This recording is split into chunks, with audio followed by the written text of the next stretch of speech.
Alan's one of the founding fathers of the United States of America. Yes, sir. Salute.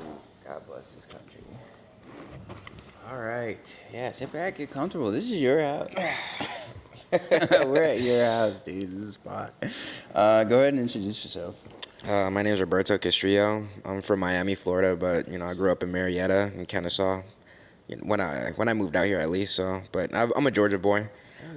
Oh, yeah. Yeah, been doing music for almost 10 years now. I started when I was 23, and yeah, it's been a journey.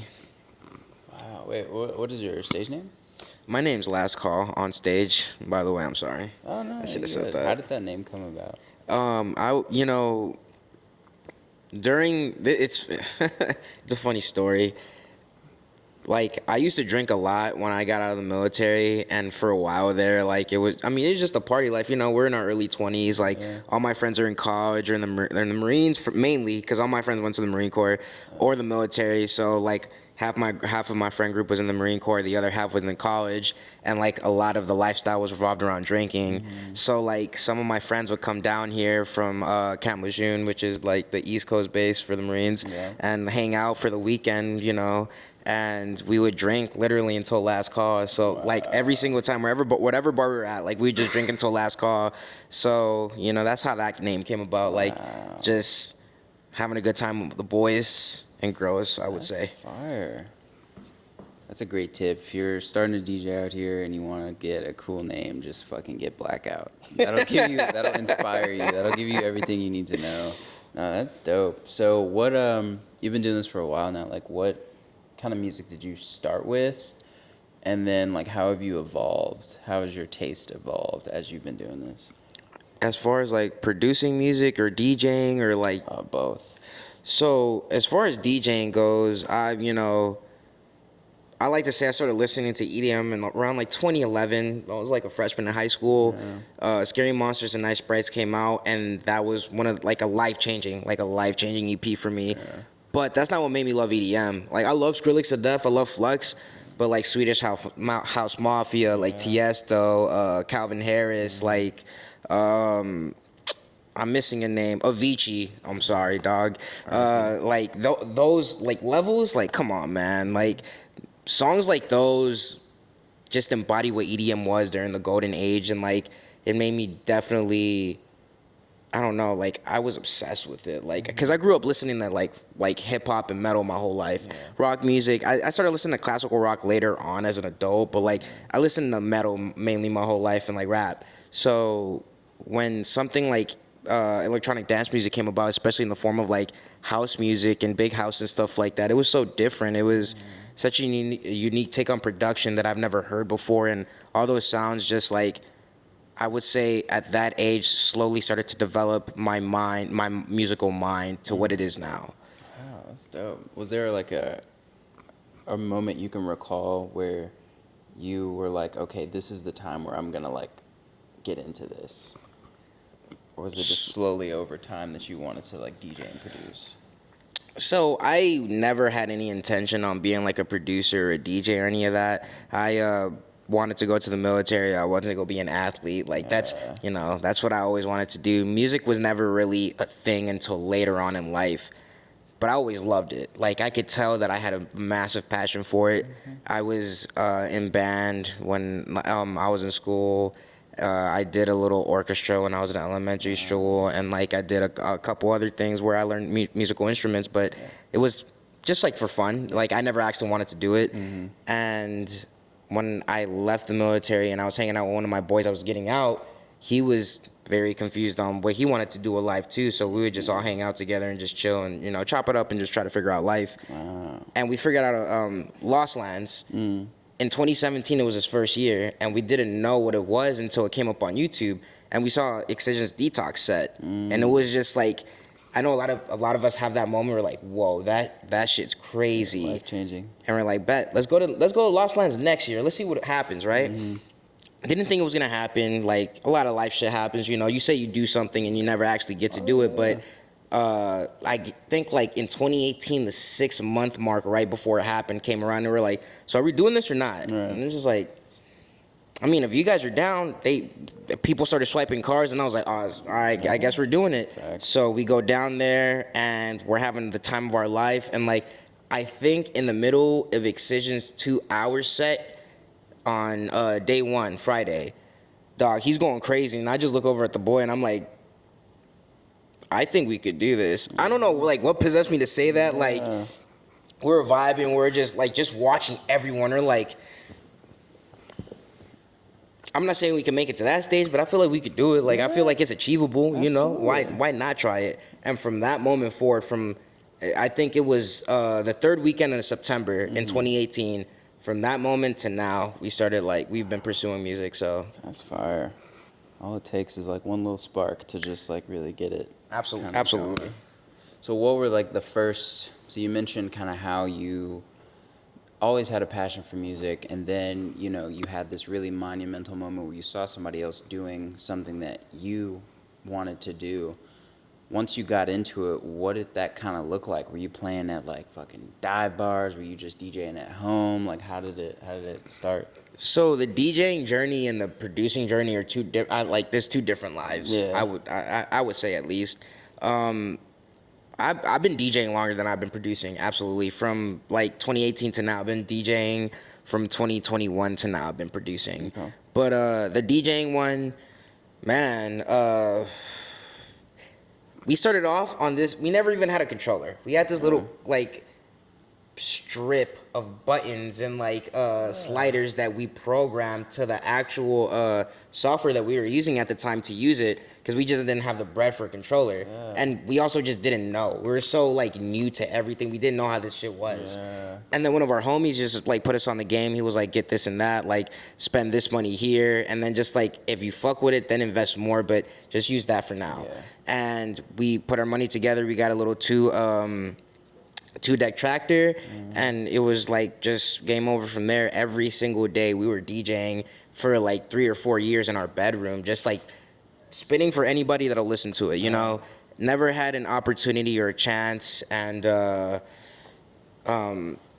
we never had a chance to go play, you know, because something they don't tell you is like a lot of this game is networking and figuring out who you need to talk to get an opportunity to go play somewhere. It's not just I'm good, I deserve to play. Exactly. You know? So that's what we did for a while. And, you know, shout out to my friend Alan that told me in 2020 during the pandemic not to quit on this fucking dream. Because that's why I was going to quit. Like, nobody was ever giving me opportunities. So I was like, whatever, I'm not going to do this shit. And he said not to do that. And it was just like an energy change. Like, I was like, shit, you know, with that mentality, why not? And just so many doors opened after that. I started going out to shows. Started going out to like all these afters, talking to these promoters and all these other DJs and producers in the community that just show me like what the game was, you know what I mean? So it's been fun. And then on the producing side, it's just a lot harder. Like just it's not as easy as spinning tracks, you know what I mean? Like the whole creative aspect, mixing and mastering, like social media marketing, music marketing, like everything that goes into making and releasing a track is just insane to me. But it's a journey though, for sure. For sure. What about like the business side? Because you mentioned a lot of different facets of producing that. Like a lot of people don't really know that goes like into it. So like, where do you, I guess like, what do you like the most about production, and where do you think you can get better in production?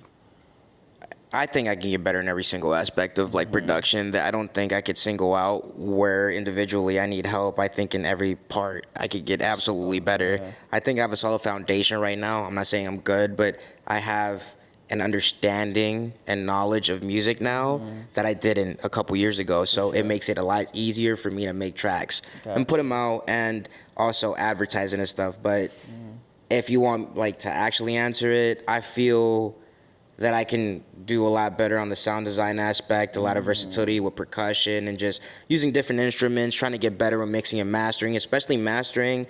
Mastering is just such a high level, like high IQ thing, and it's insane, dude. It's a whole industry. It's a whole job in and of itself. And I think that's important too.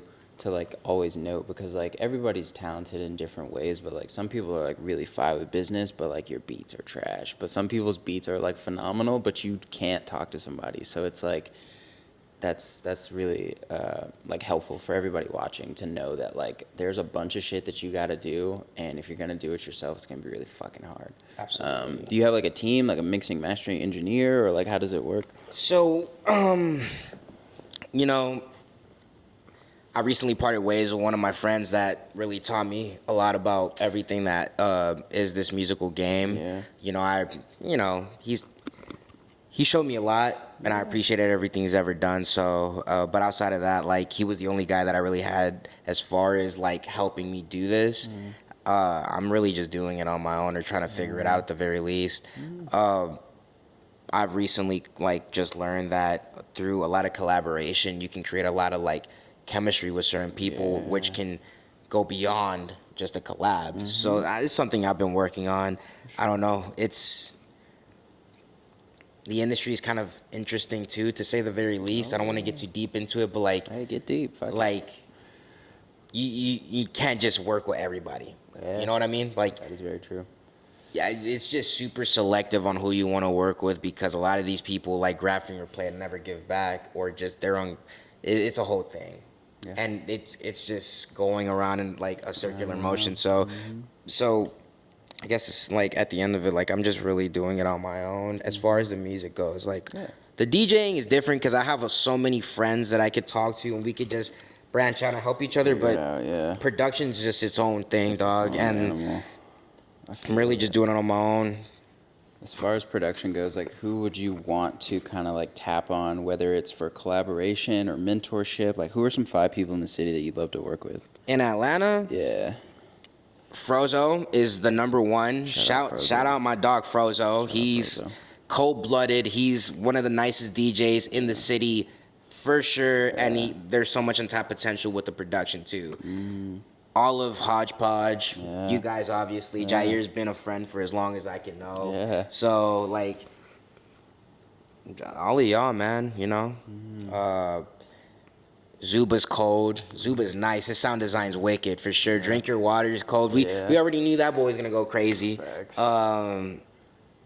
Man, and on the house side, I shout out the boys at Parallax. To be honest with you, all those boys are cold too. I think they've been running the show as far as house music goes in Atlanta for years. Next to Twist Alliance too, they've been going crazy. But like, I feel like the Parallax team has been going crazy. So, but no, yeah, there's too many. There's too many for me to just point them out. But for me, it's Frozo at the top, and then everybody else, respectfully. That's my dog. I gotta show love to Frozo. Hell yeah. Wow. That's super dope. So like what's something like people don't know about you as a person? Like obviously you don't have to spill any like crazy shit, but like I think one thing that's super important about artistry and just like on our end, just journalism, is providing an artist with a platform to be personable, because your fans want to know, obviously they can dive into your discography, but they want to know like what you eat for breakfast. They want to know like what you're scared of, like that personal shit that really makes a connection. So can you dive into like, I don't know, just a few things that like you don't usually tell people when you're like out at a club? Like who are you as a person? Okay.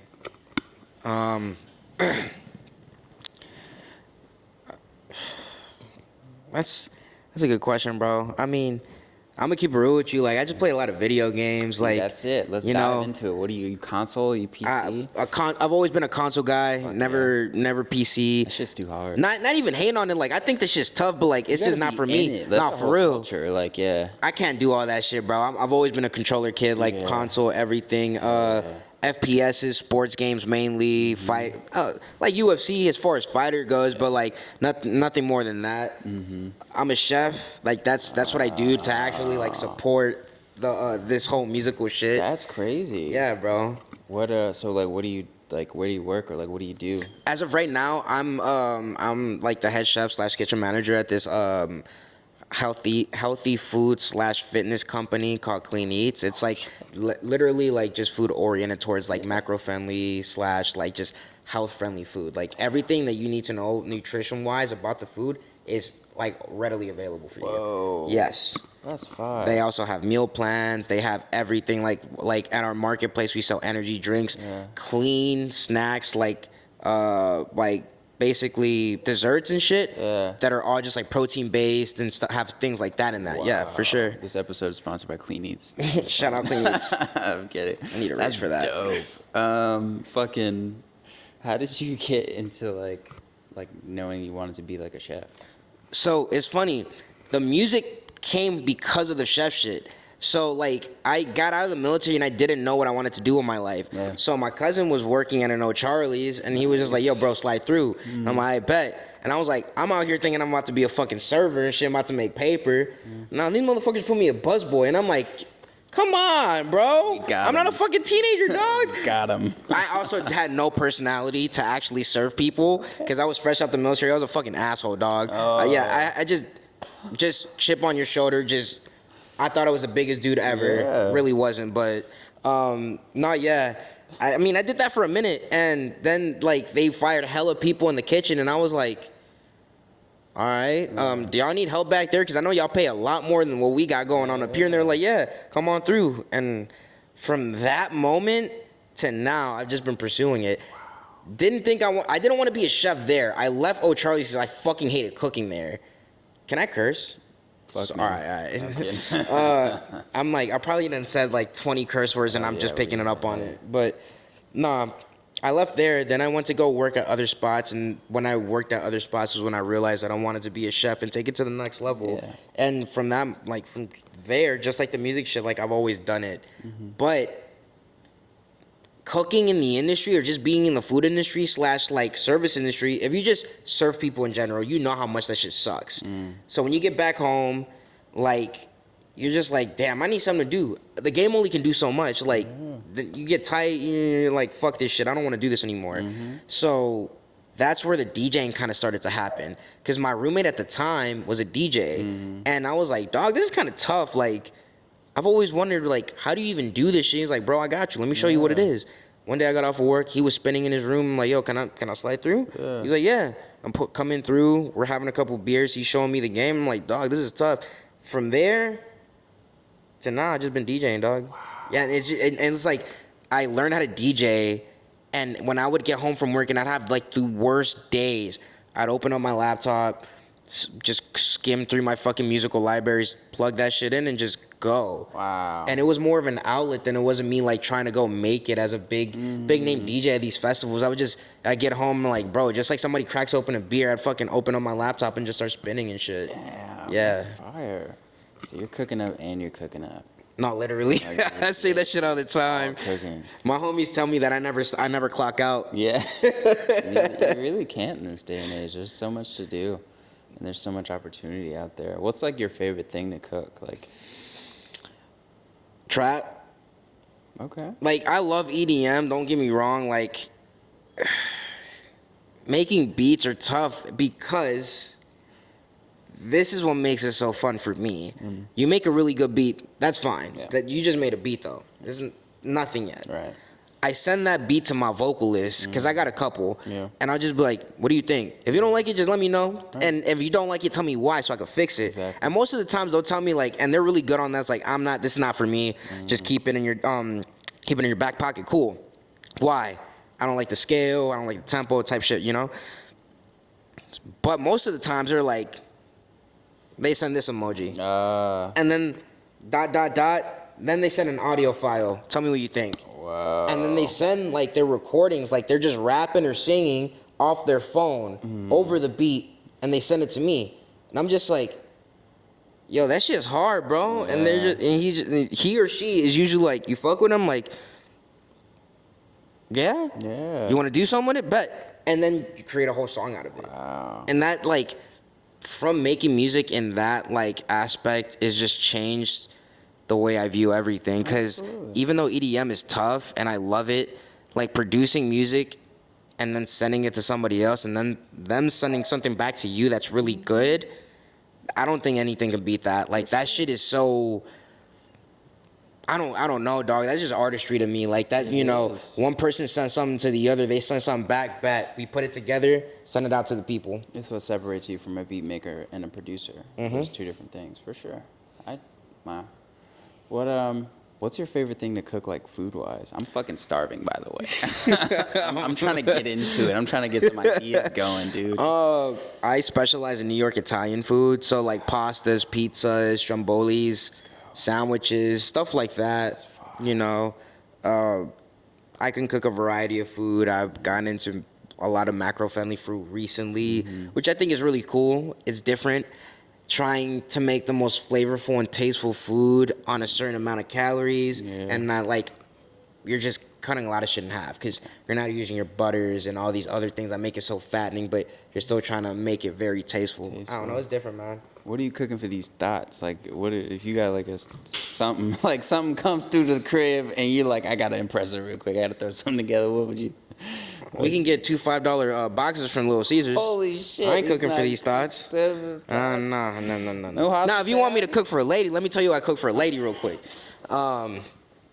For the special girl, for a queen. Yeah. Not for a thought. 'Cause they deserve $5 boxes. Thoughts of queens too. We love that. For a queen, I set a little Pinot Noir. Okay. You know, have it aired out a little bit. Yeah. Candle lit. Get a little Caesar salad going. Some light. Then just cause I know how the mind works, a wicked fettuccine Alfredo with shrimp in it. A little bit of parsley on top to make the green and the white pop out. Garnish, love that. And just let the aroma sit. Let the garlic just sit in your nostrils. That garlic bread, freshly in the middle of the table. You know what I mean? Nah, don't get. I think I'm all right with music. I don't think I'm the best with music. With cooking, elite, 5-star D1. Send me to the best NFL program. That's crazy. Thoughts, come on down. You heard it here first. Fettuccine. you can really make a killing, dude. Like, Dog. Just have thoughts lying down the street and you just serving them shrimp plates. Just getting it going. Serving them $2 sliced pizza. Fuck it, whatever works. So they can't see you on the cooking. You mentioned games earlier. Like, what's your favorite game? Where are you waxing people the most? Like, you're online fucking people up. What game is that? Let me make this very clear because my friends play video games. Yeah. I am not good. Okay. I just play for the fun. Okay. Because if I say I'm decent at a certain game and then they watch this shit, they're going to cook me alive. Yeah, they're coming for you. But if I were to say I'm okay at one, it's 2K. Okay. But 2K is treacherous nowadays, so like I don't even want to play it no more. It's ridiculous. So I don't got a game. I don't really got a game. Okay. What are you playing for fun nowadays? Just casual? Black Myth Wukong. Oh, what is that? It's you know what Elden Ring is, right? So it's like this new game that just recently came out that's like a mixture of Elden Ring, Souls-like games with God of War. Whoa. Yeah, have you played the God of War ones? The newer versions, because there's an old series and a new series. It's a version. Like, it's a mixture of the newer God of Wars and Elden Ring. Wow. It's fucking sick. And college football, I'm not good. Nah. I don't want anybody to come at me crazy. I'm not good. I don't want nobody to at me or add me. He's I'll just probably being humble. lose. He's being humble. Adam, go. No. I'm not This is being an open humble. I'm not good invitation. at this game, He bro. will fuck These you kids up. are nice, and it's devastating, dog. I got fucking smacked up by Alabama. It's the funniest story ever. I'm gonna get into it real quick. Never played online on this game, and I haven't played football, like a football game, since like Madden 2019. So this shit came out, and like NCAA football hasn't come out since like 2011. So that's the reason why I'm a fan of college football. That shit came out, copped it, bet. 2 weeks, Road to Glory, Dynasty, all live modes. I'm doing fine. Like, let me see where I'm really at though. I get on first match, and I'm a Texas A&M fan, so I was using Texas A&M, Big T. Get on the game, first online match. Fuck it, I'm a little drunk. I'm like, let's go. I'm confident. I know who I am. Yeah.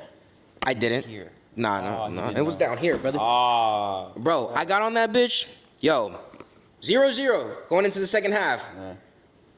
This is my problem. This is why I'm not good at playing video games. I start talking shit. Oh. I start talking crazy to these boys. Pride cometh And I'm before just the like, fall. hey, I'm like, you know the PS5? Whoop. Hey, big dog, that shit ain't looking good for you. And all you hear is scuffle, scuffle, scuffle. Turn on. Is that what you want to do? I'm like, you heard what I said, bitch. Bet. Keep that same energy. Brother cooked 5 touchdowns in the second half. I put the controller down. I went on a walk. I had to go on a walk. I was tight. I was about to break my fucking PlayStation, dog. crazy. I was about to break that shit. Nah. Do you have his What's his gamer? What's his tag? His gamer? Can we shout him out? He's making motherfuckers go on walks. He needs an esports fucking spot. Salute. I don't know his name, and I won't shout him out for free. Yeah. Salute him though. Yeah. Damn, that's crazy. Nah, but dog, I think, and I mean, I guess we can all agree with saying this is like, adult life is treacherous, man, and like just trying to balance out everything is so brutal. So when we have our outlets and they're healthy, healthy outlets. Keyword healthy for sure. You know, I would say utilize them, and something that I did a lot when I was a kid was play video games, and to come back to that as an adult I love it. Yeah. Keeps me out of trouble, bro. Keeps me from doing dumb shit. Like especially after buying a really new, good release. That just happened recently. It's just like, dog, I don't want to do shit. Exactly. Homies are calling me. People are trying to hang out and shit like that. I'm like, come on, man. I'm trying to play. But nah, like, wow. That's my whole life. Just music, work, fitness, games, work, yeah. DJing. I mean, I said that, but video games. That's hard. So, I guess to dive back into the music, in terms of the set you played today, like what were some of your favorite tracks on the set? You freestyle most of it, right? I freestyled the whole thing. I usually freestyle most of my sets. Nice. As far as like from what my mentor has always told me was, it's okay to have a guideline to what you're doing, but you can't always tell what the crowd is feeling. And all this is at a very local level, at least, not the festival level. That's a whole different ball game. Yeah. But the local level is you're vibing with people. You're not vibing by yourself. Yeah. You're not playing music for you. You're playing music for them. Yeah. So like at any given moment, you got to be ready to just get to it. Yeah. Switch some things up, do it like that, you know. So, yeah. I forgot what we were talking about. That happens all the time. I forgot what I asked you. Oh, what were some of like your favorite tracks or like your go-to tracks for sets? Tacky New Light. A lot of the style that I go for is like tech house and UK bassline. Okay. So a lot of people get bass house, American bass house, and UK bassline confused. Bass house is kind of like, I don't know. Bass house comes from bassline. I hope people know that. Bass house isn't like just. And like it's a newer thing. Bassline's been around for years, just like UK Garage. Right. Like it's a derivative of that style of music. It's very bass heavy though. Okay. I like playing a lot of bassline, a lot of tech house, a lot of like stuff like that. So like Chris Lake, Wax Motif, Taki New Light, Chris Lorenzo. And then like a lot of like underdogs like Jay Wara, like a lot of the people on SoundCloud that are going absolutely ridiculous and nobody's giving the time of day for. Yeah, that's solid. And Zoo, shout out Zoo, because Zoo's a god. I think Zoo and Chris Lake are the king of kings when it comes to fucking house music. Quote me, I don't care if you don't. Yeah. But I love it, so. Facts. Wow. Well, we're gonna get you to sign this giant key. It's a way to commemorate all the work you put in, not only this far, but here with us. Yeah, burn it in the candle.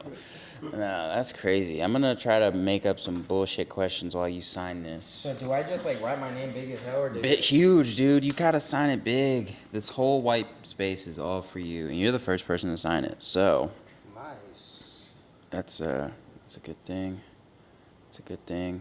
I don't know if I have any. What other questions? What did we touch on? Oh, what's your biggest DJ pet peeve and producer pet peeve? What's my biggest DJ pet peeve? Yeah. I don't have a lot, you know. I'm very just like I'm a team player, so I'm not ever tripping about shit. And I'm also really huge on like checking on everything before I get started. Yeah. I don't trust people to have my shit shut up prior to, so I do it myself. Facts. But I would just say like if this is what bothers me, let's say my boy is having a set right now, right? And I'm up next. I go up there to go like put my USB in, and then I just stand next to him. I'm like, what are you standing next to me for, bro? I got 5 minutes left. Go ahead, and give me my 5. You'll be up here for an hour. Come on, like what are you doing? Like that shit is just so awkward, bro. Cause you're just standing next to your guy like this. You're just standing, you're just standing next to your friend like this, and you're just like. Yo, you good? Like, you want something to drink, bro? Like, You want some smoke like too, what's going bitch on? ass nigga? Like, do you want a B2B? Like, I got 2 minutes left, bro. What you want? Like, that's just my thinking. I'm just like, yo, what you doing, bro? Like, go ahead. I got you. Wow. Shit, that bothers me. That's like one of the few things that bothers me. Cause I'm like, yo, get your time, dog. Give me a second. I was waiting too.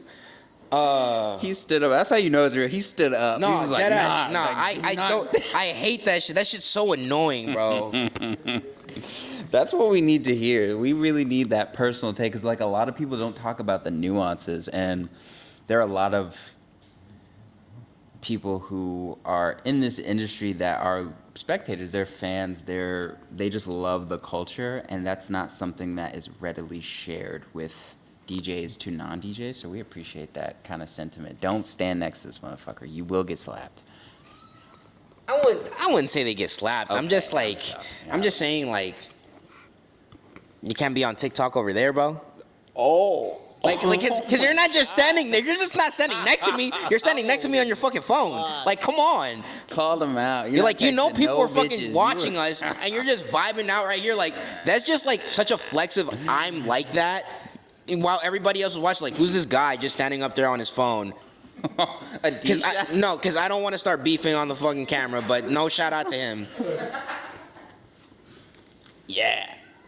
That's crazy. And then what about your producer pet peeves, or like what? I don't really have a lot of producer pet peeves just because I don't produce with a lot of people. Okay. But I will say, I think it's really cool to see how everybody else produces because a lot of people don't produce the same way that you do. I mean, a lot of people don't do the things that you do usually. So just to see everybody else's like style is really tight. Organization, I would just say, is my biggest thing. Like, not that it bothers me heavily, but like, even for your end, like, if you can't organize your project very well, then what are you doing? Because you can't really mix it very well at that point too, and it just it absolutely just trickles down. Damn, that's fire. Oh, I meant to ask you one last thing. I swear. Absolutely. Fucking your tattoos. Can we break down the tattoos? Oh, which ones? Can we get a close up on the tattoos? Is that possible? He's tatted. There's a shuriken. That shit is hard. There's a dragon, snakes. Yeah, dragon. Yeah, break some of them down. What do we got going on here? Because these are lifelong commitments. So like, we don't want to understate those tattoos. Where'd you get them? What do they mean? I got you. Wow. I don't know why I stood up.